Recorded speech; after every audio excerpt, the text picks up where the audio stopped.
우리나라에서 처음으로 델타 플러스 변이 바이러스가 나왔습니다. 모두 2명이 감염됐는데 백신을 2차까지 다 맞은 상태였습니다. 정확히 어떤 바이러스인지 이미 지역사회에 퍼진 건 아닌지 짚어보겠습니다. 병원에 아는 사람을 통해서 자녀 백신을 맞는다는 이른바 지인 찬스라는 말이 돌고 있습니다. 정말 가능한지 추적보도 훅에서 파헤쳐봤습니다. 잠시 후에 뵙겠습니다.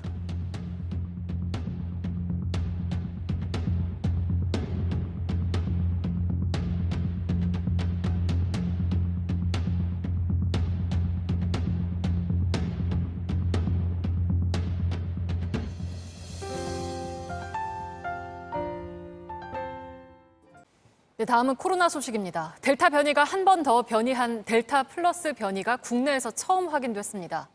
2명이 감염됐는데 모두 백신 접종을 2차까지 끝낸 상태였습니다. 게다가 이 가운데 1명은 어디에서 감염됐는지도 아직 파악되지 않고 있습니다. 지역사회에 이미 퍼졌을 수도 있습니다. 먼저 박민규 기자입니다. 우리나라에서 처음 델타 플러스 변이 바이러스에 감염된 사람은 40대 남성입니다. 해외여행도 다녀오지 않았습니다. 5월에 백신 2차 접종까지 다 했습니다. 그런데 지난달 26일 확진됐습니다. 돌파 감염입니다. 가족 3명이 검사를 받았습니다. 이 가운데 아들 1명도 감염됐습니다. 방역당국은 역시 델타 플러스 변이로 보고 있습니다. 돌파 감염도 문제지만 누구에게 감염됐는지도 아직 밝혀지지 않아서 더 걱정입니다. 선행 감염자가 아직은 특정화되지는 않았습니다. 지역사회에서 노출을 통해서 감염됐을 가능성을 염두에 두고 이미 지역사회에 퍼졌을 수 있는 겁니다. 방역당국은 확진자의 직장 동료 등 접촉자 280여 명을 검사했습니다. 재검사까지 거쳐 모두 음성 판정을 받았습니다. 또 다른 50대 남성은 미국에 다녀온 뒤 델타 플러스 변이에 감염됐습니다. 미국 여행 전에 국내에서 아스트라제네카 백신 접종 2회를 완료하고 해외 가셔서 7월 23일 입국 이후에 확진돼서 이렇게 돌파 감염이 늘면서 우려는 커지고 있습니다. 서울 강서구 요양병원에서 감염된 11명 가운데 7명이 관악구 요양병원 확진자 10명 중 5명이 백신을 2차까지 모두 맞았습니다. 방역당국은 지난 6월만 해도 델타 변이를 충분히 관리할 수 있다고 밝힌 바 있습니다. 하지만 불과 2달 사이에 이미 유행을 주도하고 있습니다. 이 때문에 델타 플러스 변이에 대해서도 빨리 평가하고 조치를 취해야 합니다. JTBC 박민규입니다. 이 델타 플러스 변이는 기존의 델타 변이처럼 전파 속도가 빠를 걸로 추정되고 있습니다. 또 백신을 무력화시키는 능력도 상당히 강합니다. 어떤 형태의 바이러스이고 어떻게 막을 수 있을지는 유한울 기자가 전해드리겠습니다. 델타 플러스 변이는 올해 3월 유럽에서 처음 나왔습니다. 이어 일본과 미국, 이스라엘 등 전 세계 약 20개 국가에서 잇따라 발견됐습니다. 지난 6월 말 인도에선 처음 숨지는 확진자도 있었습니다. 델타 플러스 변이는 델타 변이가 다시 한번 변이를 한 겁니다.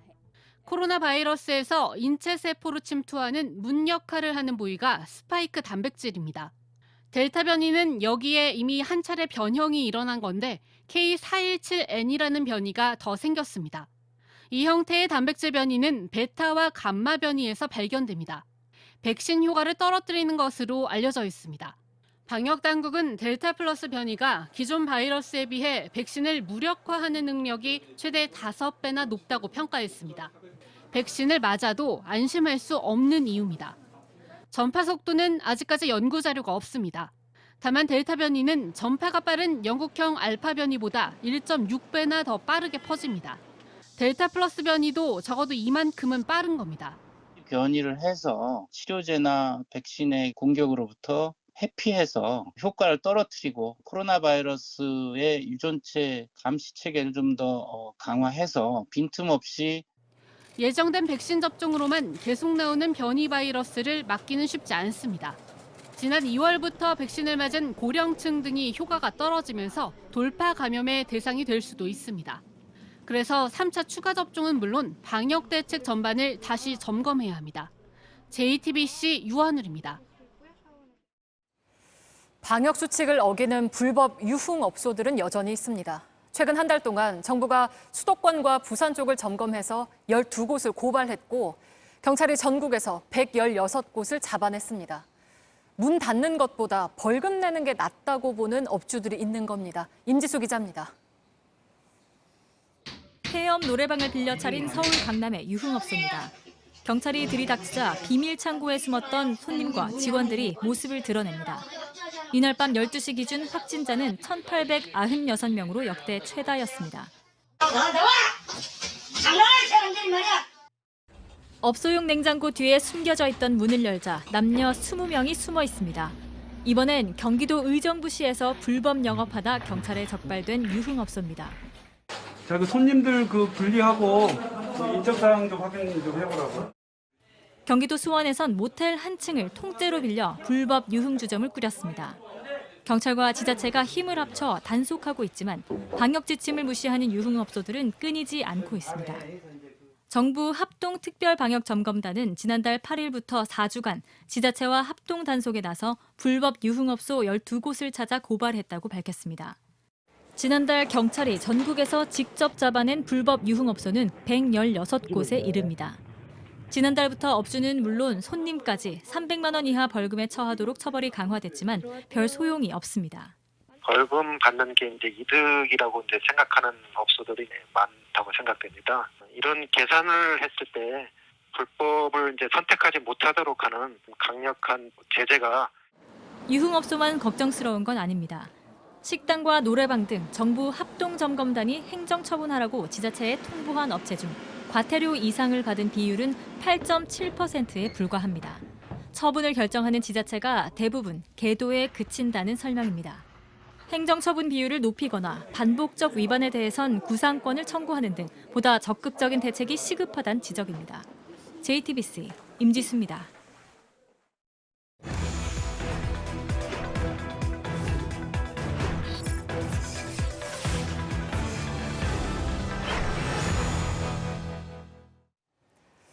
자녀 백신을 맞는 건 하늘의 별 따르기라고 불릴 만큼 어렵습니다.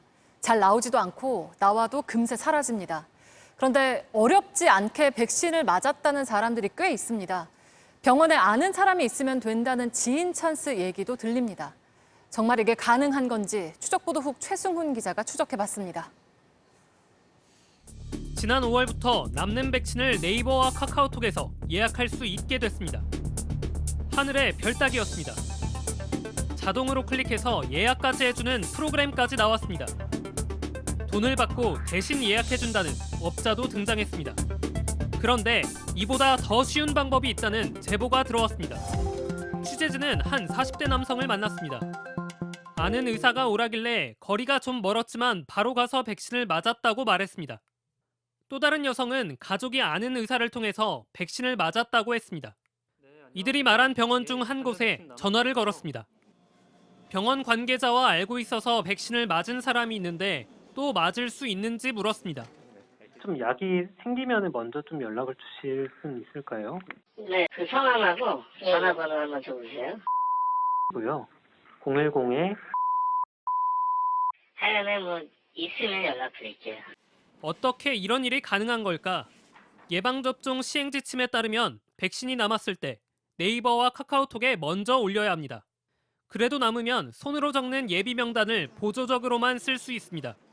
이 기회도 인터넷 사용이 상대적으로 쉽지 않은 만 60세 이상이나 만성 질환자 등에게 먼저 줘야 합니다. 그런데 일부는 이걸 무시하고 백신이 남으면 아는 사람에게 주고 예비 명단에 섞어서 적는 겁니다. 실제로 일부 병원은 예비 명단만 쓰고 있습니다. 저희는 지금 예비 명단으로다가 하고 있거든요. SNS로는 따로 안 올라가요? 네, 저희 병원 쪽에서는 따로 그걸 안 올리고 있어요. 간호조무사 커뮤니티에는 지인에게 접종해주는 방법까지 올라와 있습니다. 예비 명단에 접종 이력을 등록할 때 자녀 백신이 아닌 기타라고 입력하라고 합니다. 나이도 상관없습니다. 얀센, 아스트라제네카, 화이자 백신까지 다 접종했다고 말합니다. 지금까지 모두 95만 7천여 명이 자녀 백신을 맞았습니다. 이 가운데 76만 5천여 명은 59세 이하입니다. 그런데 예비 명단으로 맞은 사람이 SNS로 예약해 맞은 사람보다 더 많습니다. 비교적 공정하고 편리한 SNS 예약 대신에 예비 명단이 많이 쓰이고 있는 현실입니다. 공정성에 문제가 생기지 않도록 질병관리청은 이렇게 예비 명단이 편법적인 통로로 쓰일 수 있다고 설명했습니다. 모든 국민이 공정하게 접종을 받을 수 있도록 예약 창구를 일원화하는 등 접종 체계를 보완할 필요가 있습니다. JTBC 최승훈입니다. 네, 신호를 무시하고 차선을 넘나들고 지붕에 경찰까지 매달고 달아납니다. 법적으로 형사처벌을 받지 않는 10대 촉법 소년들이 훔친 차를 모는 장면입니다. 비슷한 사건이 일주일 새 서울에서 3건 벌어졌습니다. JTBC 취재 결과 모두 같은 소년들이 벌인 일이었습니다. 촉법 소년이라 경찰이 풀어주면 또 훔치고 풀어주면 또 훔쳤습니다. 홍지용 기자입니다. 검은색 승용차가 도로를 내달립니다. 지붕에는 경찰관이 매달려 있습니다. 그 뒤를 경찰차들이 줄지어 쫓아갑니다. 1km 가까이 이어진 아찔한 추격전은 달아나던 승용차가 건널목을 앞두고 택시에 가로막히며 끝납니다. 지난주 토요일 저녁 서울 구로동에서 벌어진 사건입니다. 범인은 중학생 2명이었습니다. 새벽 3시쯤 영등포구에서 주차된 차를 훔쳐 16시간 동안 몰아 특수절도와 무면허 운전 혐의로 입건됐습니다. 그런데 JTBC 취재 결과 이들의 범행은 처음이 아니었습니다. 일당은 중학생 2명과 초등학생 1명, 모두 3명이었습니다. 이 가운데 2명은 지난 27일 새벽에도 차를 훔쳐 서울 시내를 달리다 신사동에서 붙잡혔습니다. 조사를 받고 풀려난 이틀 만에 또 차를 훔쳤습니다. 은평구 주택가에 있는 차를 셋이서 함께 훔쳐 밤새 몰았고 또래 여학생 2명을 불러 차에 태우기도 했습니다. 2차례나 걸렸지만 중학생들은 범행을 멈추지 않았습니다. 이번엔 경찰까지 치면서 특수공무집행 방해 혐의가 추가로 적용됐습니다. 일주일도 채 안 돼 벌어진 일입니다. 범행 수법도 한결같았습니다. 열쇠가 꽂혀있는 차를 노려 문을 연 뒤 그대로 몰고 달아났습니다. 경찰은 이들에 대해 긴급 동행영장 신청을 검토 중입니다. 긴급 동행영장이 발부되면 14살 미만이더라도 보호 처분을 할 수 있습니다. JTBC 홍지용입니다. 어젯밤 충북 영동의 한 식당에 승합차가 돌진했습니다. 운전자는 다름 아닌 식당 주인 아들이었습니다. 만취 상태였습니다. 흉기를 들고 자해 소동까지 벌였습니다. 경찰이 쏜 테이저건을 맞고 붙잡혔습니다. 정영재 기자가 취재했습니다. 검은 승합차가 멈추더니 방향을 틉니다.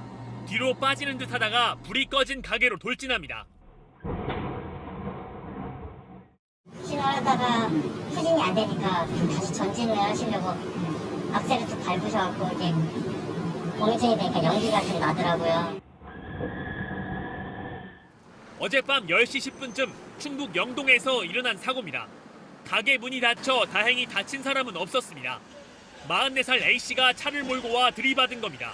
경찰이 출동해 다가갑니다. 갑자기 어수선해집니다. 경찰이 방패도 들었습니다.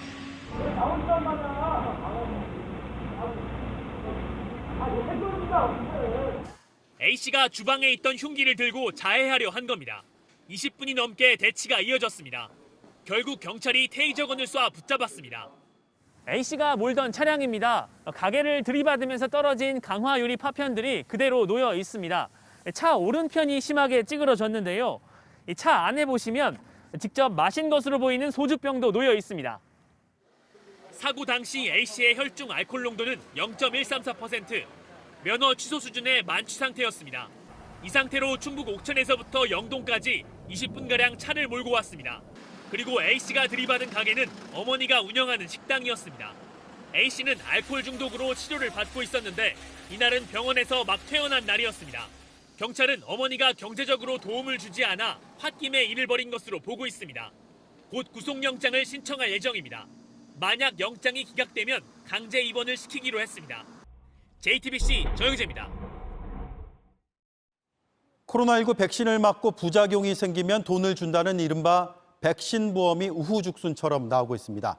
넉 달 사이 20만 건 넘게 가입됐습니다. 약관을 자세히 보셔야겠습니다. 모든 부작용이 아닙니다. 발생 확률 0.0006%, 극히 드문 쇼크만 보장한다고 되어 있습니다. 이지은 기자입니다. 백신 부작용이 생기면 돈을 준다는 보험 상품들. 특약 판매나 모바일 전용으로 내놓은 것입니다. 부작용 진단 시 100만 원에서 200만 원 보험금을 지급한다고 돼 있습니다.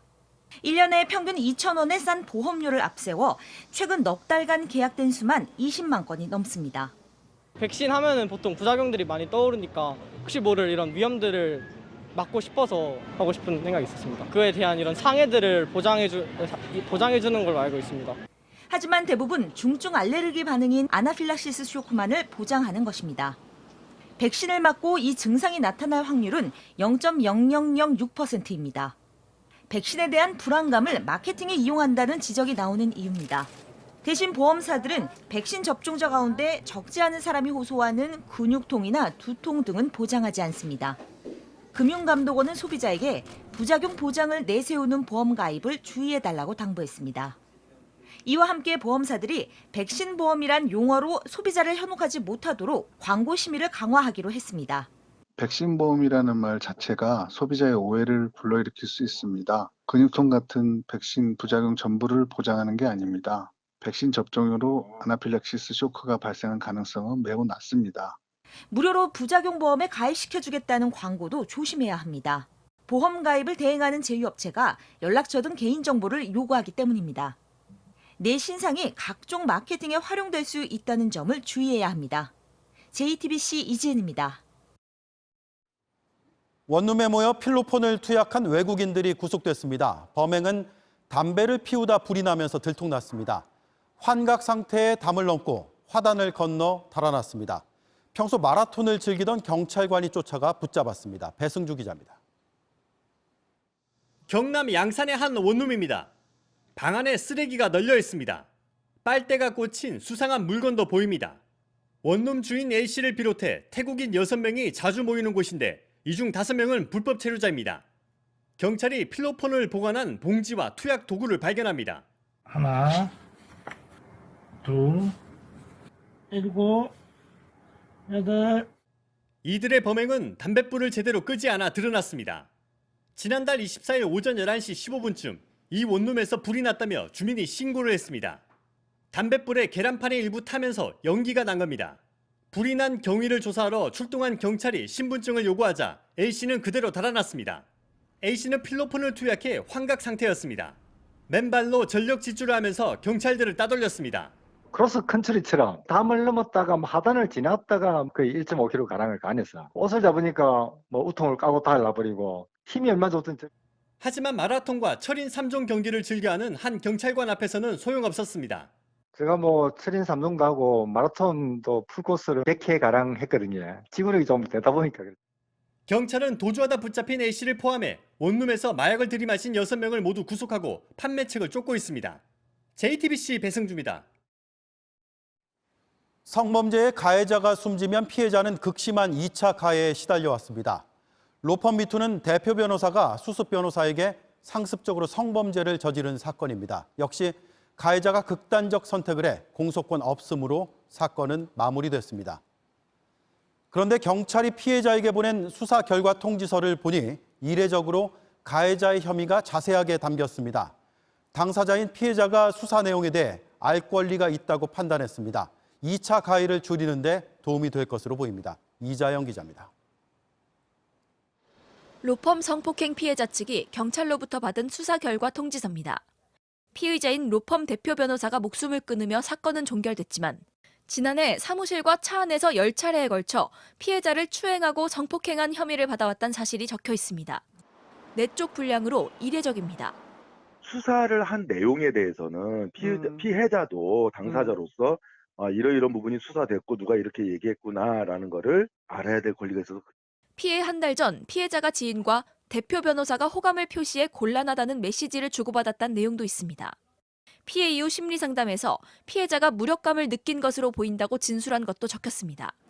그동안 성범죄 피의자가 사망하면 피해자들은 2차 가해에 시달려왔습니다. 수사가 멈추면 사실상 피해를 규명할 길도 막혔기 때문입니다. 성폭력 사건의 경우에는 그 수사기관에서 피해자가 범죄 피해를 입은 것이 사실이다를 확인해주지 않으면 사실은 피해자가 피해를 입었는지조차 확인이 안 됩니다. 그러면서 시작되는 가십. 이번 결정이 의미 있는 이유입니다. 그런 피해를 당했는지 그 이유가 너한테 있다를 자꾸 찾으려 하는 게 아직 우리나라 사회 인식이 남아 있는데 그냥 그렇게 수사를 끝내버리면은 피해자는 2차 가해뿐만 아니라 이제 사람을 죽게 만들었다는 이제 뭐 이중의 굴레에 이제 빠지게 되는 거잖아요. 다만 성범죄의 경우 가해자가 숨져도 수사를 이어가 달란 주장에 대해선 형평성 등을 고려해 결정해야 한다는 지적도 나옵니다. JTBC 이자연입니다. 물가가 2달 만에 또다시 올해 최고치를 기록했습니다. 달걀을 비롯한 장바구니 물가가 도무지 떨어질 기미가 안 보이는데 기름값까지 뛰었습니다. 김영민 기자입니다. 서울 마포의 한 농수산물 도소매 시장. 장을 보러 온 식당 주인들은 거리두기로 손님이 줄었는데 식자재 값까지 크게 뛰면서 이중고를 겪고 있다고 호소합니다. 4단계 발표 후에 매출이 팍 줄었고요. 그다음에 고춧가루, 마늘, 뭐 야채 가격 이런 것들이 다 올라가지고 가게 운영하는데 너무 힘듭니다. 통계청에 따르면 지난달 소비자 물가는 1년 전보다 2.6% 올랐습니다. 올 5월과 마찬가지로 최고 수준입니다. 폭염에 따른 적항구진으로 농산물 가격이 전반적으로 뛰었고 연초 조류 인플루엔자 여파가 해소되지 않으면서 달걀값도 지난해 대비 50% 넘게 상승했다는 설명입니다. 휘발유값과 경유값도 각각 19%와 22% 올랐습니다. 석유 수출국 기구 오펙 회원국의 증산합의가 지연되면서 두바이유 가격이 1년 새 70% 가까이 올랐기 때문입니다. 올 상반기에 하반기 물가는 안정세를 띌 것으로 관측했던 정부도 입장을 바꿨습니다. 기획재정부는 물가가 오를 압력이 지속 확대될 가능성이 있다고 처음 언급했고 최근 공정거래위원회는 달걀 사업자 단체에 가격 담합을 하면 처벌하겠다는 취지의 공문을 보냈습니다. 홍남기 부총리도 달걀 수입을 늘리고 비축한 농산물을 풀어서 추석 전에 장바구니 물가를 안정시키겠다고 말했습니다. 하지만 전문가들은 단기 대책만 내놓을 게 아니라 중장기적인 인플레이션에 대비해야 한다고 지적합니다. 개별 물가 관리 정책을 해서 전체 물가를 잡기는 상당히 어려운 상황인 것 같고요. 또 통화 정책, 재정 정책이 계속 확장적인 기조를 이어가고 있기 때문에 인플레이션 압력이 발생을 하는 것 같습니다. JTBC 김영민입니다. 수도권의 거리두기를 4단계로 올린 뒤 정부는 호텔 객실을 3분의 2까지만 채우도록 했습니다.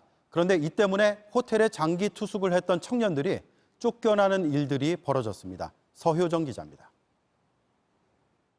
지난 3월 아들을 서울로 대학 보낸 학부모 박모 씨. 코로나19로 줄어든 수요를 채우기 위해 장기 투숙객을 받는 호텔에 아들의 거처를 잡았습니다. 보증금이 없는 데다 웬만한 오피스텔이나 신축 원룸보다 월세도 쌌기 때문입니다.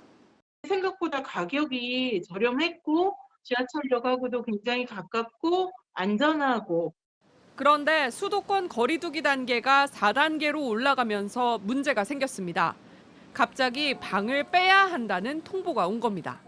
이제 지침서가 내려오기를 숙박 인원을 70%로 제한을 해야 되니 70%가 해당이 안 되는 사람들은 이제 나가야 되잖아요. 정부 방역 지침에 따르면 호텔엔 전체 객실 3분의 2를 빼고는 방을 비워야 합니다. 여행과 휴가를 자제하게 하려는 취지인데 장기 투숙객들에게 불똥이 튄 겁니다.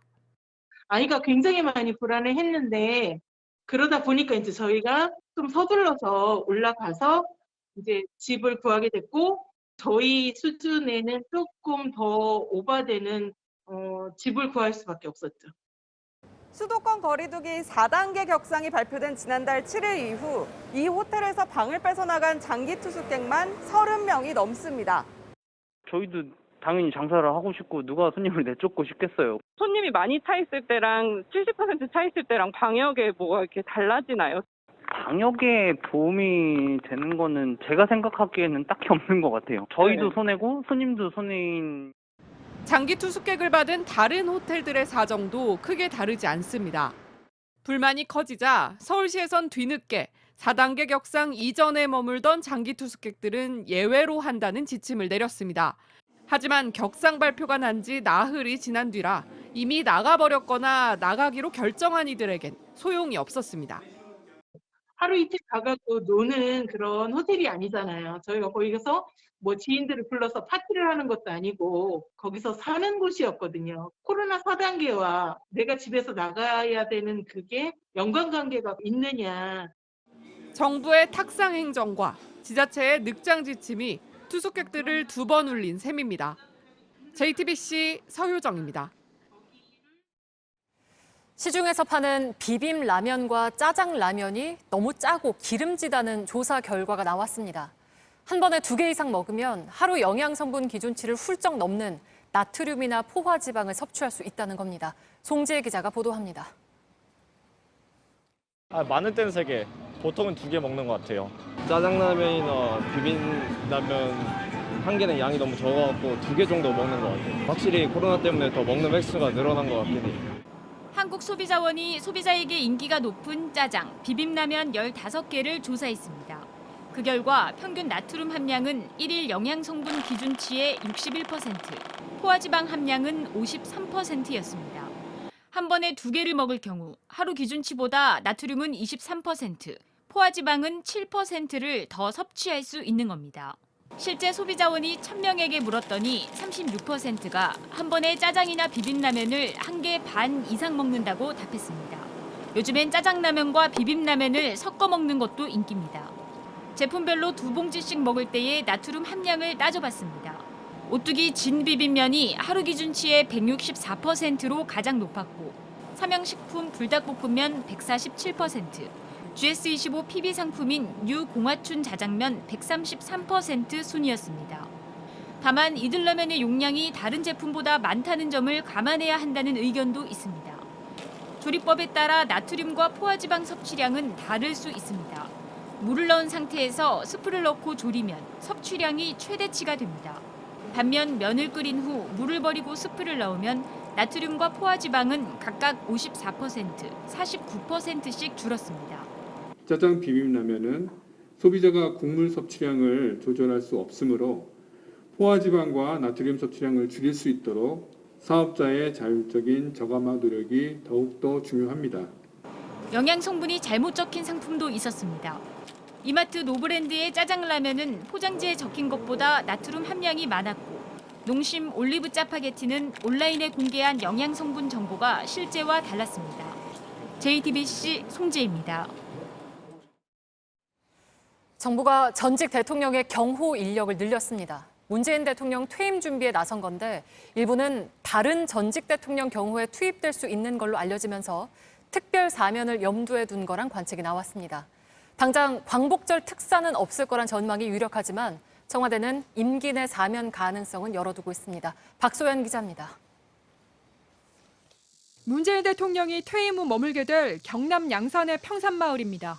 사저와 경호동 건물 주변에는 높다란 펜스가 세워져 있습니다. 공사가 본격화되면서 보안 수위가 한층 높아졌습니다. 오늘 국무회의에서는 전직 대통령 경호와 방호 인력을 최대 65명 늘릴 수 있는 개정안이 의결됐습니다. 이 가운데 38명은 사저 방호를 담당했던 의무경찰이 단계적으로 폐지됨에 따라 경호처 소속으로 증원된 겁니다.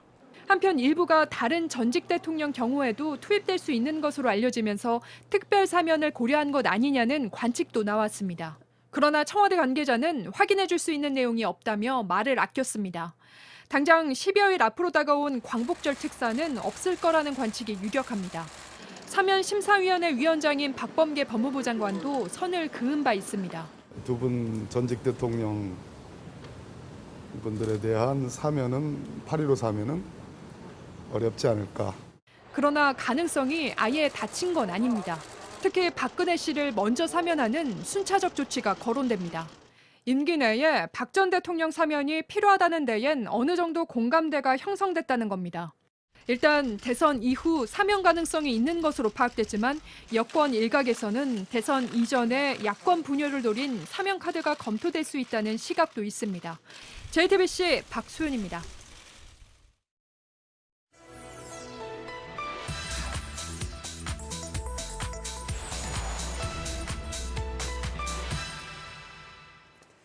코로나 백신은 낮은 온도에서 쭉 보관돼야 합니다. 보통 전문 업체가 맡아서 병원으로 배송해줍니다. 그런데 가져가는 백신 물량이 적은 동네 병원은 보건소로 직접 와서 아이스박스에 받아가라고 했다는 주장이 나왔습니다. 왜 이런 일이 생겼는지, 괜찮은 건지 따져봤습니다. 팩트체크 최재원 기자입니다. 병원이 직접 아이스박스를 들고 보건소로 와 백신을 가져가라고 했다는 내용의 청와대 청원입니다. 이 더위에 온도 유지가 되겠냐며 불만을 터뜨립니다. 접종 현장에 확인해봤습니다. 아이스박스하고 온도계하고 아이스팩 이렇게 준비해서 오라고 그랬죠. 우리가 모르잖아요. 저도 이제 처음인데 온도를 맞춘다는 개념은 뭐 생각하기가 힘들겠죠. 백신 수송은 현재 콜드체인 체계를 통해 전문 업체가 맡아 진행합니다. 그런데 최근 60명분 안 되는 접종량이 필요한 소규모 병원의 경우 보건소에서 직접 받아가라고 한 일이 생긴 겁니다. 왜 이런 상황이 만들어졌을까요? 모더나 백신 공급이 늦어진 탓입니다. 일부 모더나 접종 대상자들에게 화이자 백신을 제공하기로 급하게 계획을 바꾼 겁니다. 백신 접종 시행일에 맞춰서 백신을 신속하게 배송하는 게 필요하여 일시적으로 보건소에서 백신을 수령하도록 안내드린 바가 있습니다. 질병청은 일시적인 조치일 뿐 앞으로는 콜드체인 체계로 백신을 배송할 거라고 밝혔습니다. 그럼 아이스박스로 백신을 옮겨도 괜찮을까? 화이자 백신은 냉동 보관에서 꺼낸 뒤부터는 2도에서 8도 냉장에서 한 달 보관할 수 있고 최대 12시간 동안 운반 가능합니다. 미국 정부 지침도 같습니다. 2도에서 8도 온도를 유지하면 아이스박스로 운반하더라도 괜찮다는 겁니다. 문제는 전문 인력의 관리 없이 제각각 받아간 백신의 온도 관리가 제대로 되겠냐는 우려입니다. 만일에 콜드체인이 유지가 안 됐을 경우는 어떻게 하냐. 용기가 불량일 경우는 어떻게 하냐. 콜드체인을 하기 위한 교육도 받아야 되고. 일시적이라도 자주 있으면 안 되는 일이란 겁니다. 질병청에 확인해보니 모두 19만 7,600회 분량의 백신을 개별 병원에서 보건소를 통해 수령해 갔습니다. 그러나 온도 이탈 사례는 신고된 게 없다고 밝혔습니다. 팩트체크였습니다.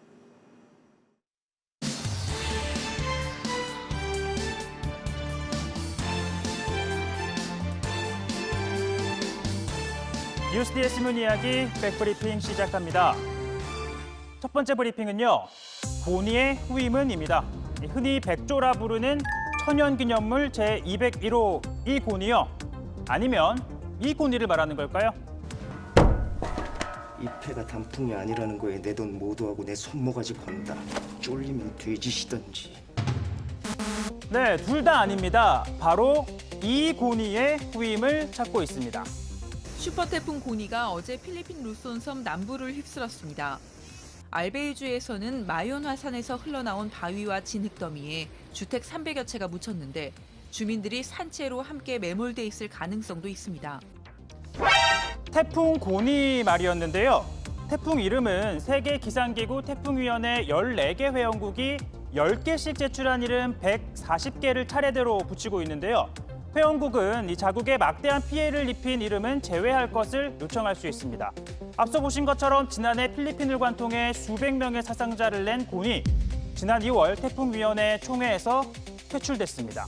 우리나라가 제출한 거라 대체할 이름도 우리가 정해야 하는데요. 기상청이 최근 국민들에게 공모를 했고 5개 이름을 선정했습니다. 가리온, 개나리, 단비, 소나기 그리고 소라. 가리온, 이 영어 같아 보인다고요? 모문이고 갈기는 검은 말을 뜻하는 우리말입니다. 기상청은 이 중 3개를 태풍위원회에 제출할 예정인데요.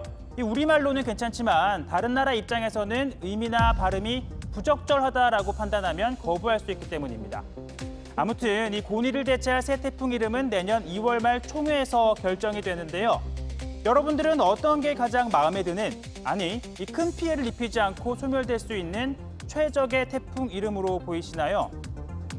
참고로 올해의 경우 8호 태풍 네파탁이 일본 쪽에 상륙해 있고요. 곧 9호 태풍 루핏이 발생할 것으로 관측되고 있습니다. 이 루핏은 필리핀에서 낸 이름인데요. 잔인함을 의미합니다. 이 이름과는 다르게 큰 피해를 주지 않는 순한 태풍이 됐으면 합니다. 다음 브리핑은요. 착한 남자입니다. 제 소개를 하는 시간이냐고요? 네, 저는 그냥 사람이고요. 저랑 동갑내기 이 친구 얘기입니다. 배우 송중기 씨인데요. 지난달 코로나19 확진자의 밀접 접촉자로 분류돼 자가격리를 했었는데 이 뉴스를 본 A씨, 송 씨에게 이메일을 보냈다고 합니다. 이 A씨는 장애인 국제무용재 자원봉사자였는데요. 격리하는 동안 시간이 있을 테니까 행사 홍보 영상을 좀 찍어달라고 한 겁니다. 대중적인 인기는 없고 상업적인 행사도 아니고 게다가 코로나19로 인해 알릴 방법이 여의치 않아 부탁을 했다는 건데요. 그런데 A씨, 한동안 연락이 없어서 다른 연예인들처럼 답이 없구나 싶었다라고 했는데요. 하지만 최근 이 영상을 받았다고 합니다. 코로나19로 여느 때보다 힘든 시기를 보내고 있음에도 불구하고 무대를 지키기 위한 무용가분들의 열정과 노력, 그리고 관객분들의 관심이 이 시기를 헤쳐나갈 수 있게 하는 것 같습니다. 뭐 배우는 드라마 제목 따라 가는 건가요? 참고로 송 배우 내년엔 재벌집 막내 아들로 복귀를 한다죠. 아무튼 장애인 국제 무용제, 이 선천적이거나 불의의 사고로 인해 몸이 불편한 분들이 아름다운 춤선을 보여주는 행사라고 합니다. 일상의 평범한 동작이 누군가에게는 기적일 수 있는 그런 작품들을 선보이는데요. 올해가 6회차라고 하는데 아마도 아시는 분들 거의 없었을 것 같습니다. 무용제위원회 측은요, 당초 홍보 영상을 만들어 서프라이즈 이렇게 공개하기로 했지만 이렇게 또 먼저 알려져 버렸다고 하는데요. 이번 기회에 많은 이목이 집중되지 않을까 싶습니다. 그리고 이번 도쿄올림픽이 끝나면 오는 24일부터 도쿄 패럴림픽이 열립니다. 우리 선수단도 최근 결단식을 가졌는데요. 패럴림픽은 늘 올림픽에 비해 상대적으로 관심이 적었습니다. 메달보다 빛나는 선수들의 투혼은 매 한 가지겠죠. 지금 우리 선수단을 향한 관심과 응원이 패럴림픽까지 쭉 이어지기를 바랍니다. 오늘 백브리핑은 여기까지입니다.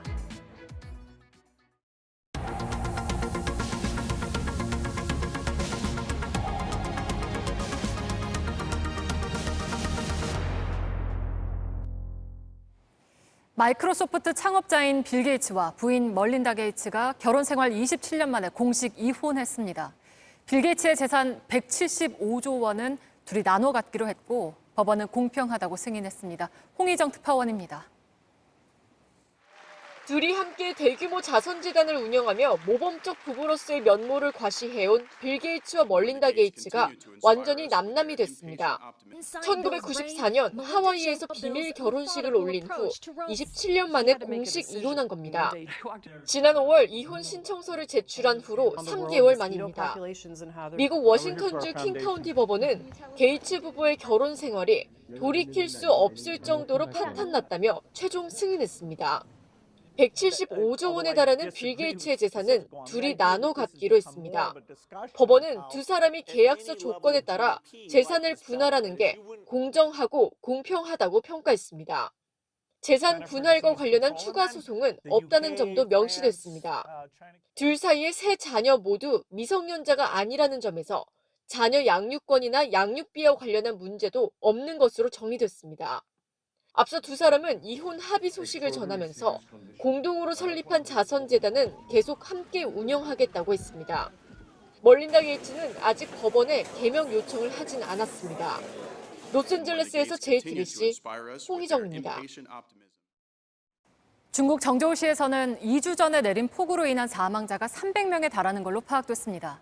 한 지역에서 발생한 피해로는 최악의 수준인데다가 사흘 만에 사망자 규모가 3배나 늘어나면서 당국의 대처가 허술했다는 비판이 쏟아지고 있습니다. 베이징 박성훈 특파원입니다. 폭우에 지하철까지 침수된 지 사흘째. 여전히 가족의 생사를 모릅니다.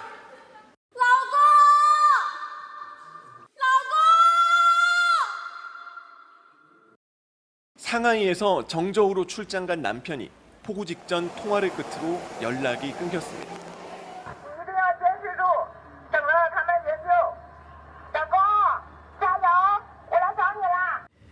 실종 닷새째, 구조는 진척이 없었습니다.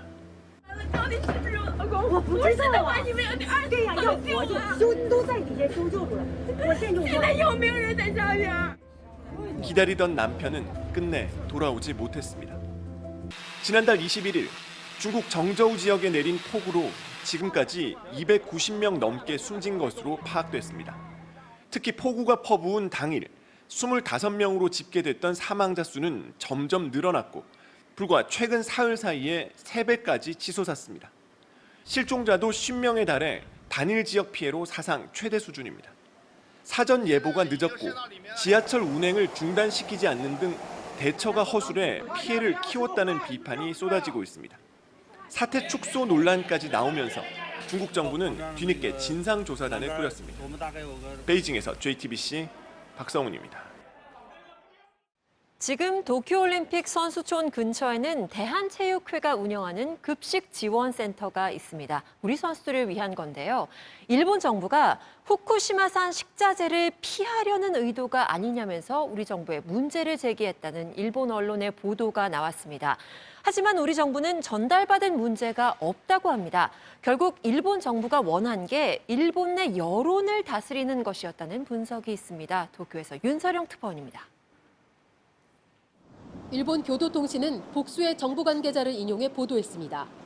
한국 선수단이 별도의 급식센터를 설치해 풍평 피해를 조장하고 있으니 바로 잡아달라는 취지로 한국 외교부에 대응을 요청했다고 밝혔습니다. 풍평 피해란 억측이나 소문으로 피해를 입는다는 뜻입니다.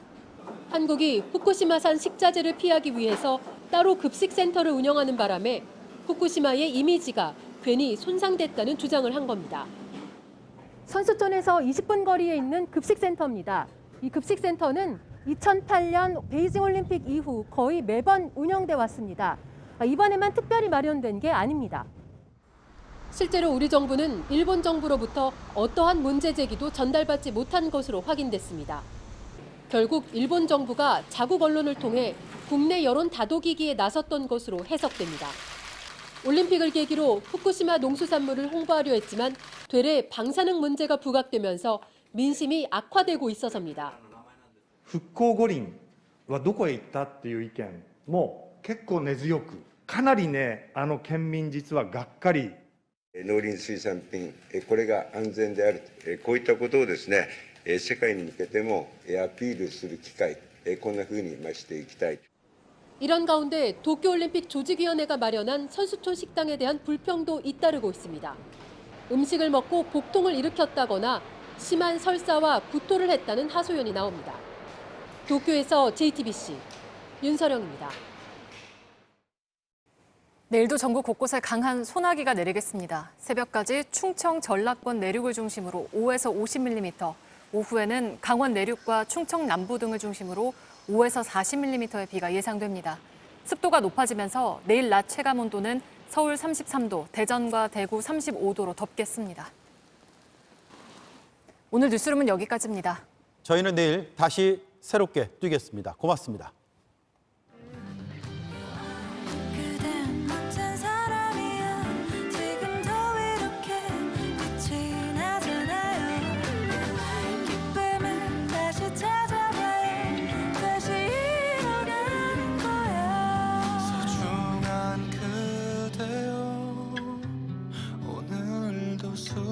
수고했어요. 내게 말해줘요. 당신의 하루를 아름다워요. 우리 다시 꿈을 함께 꿔봐요.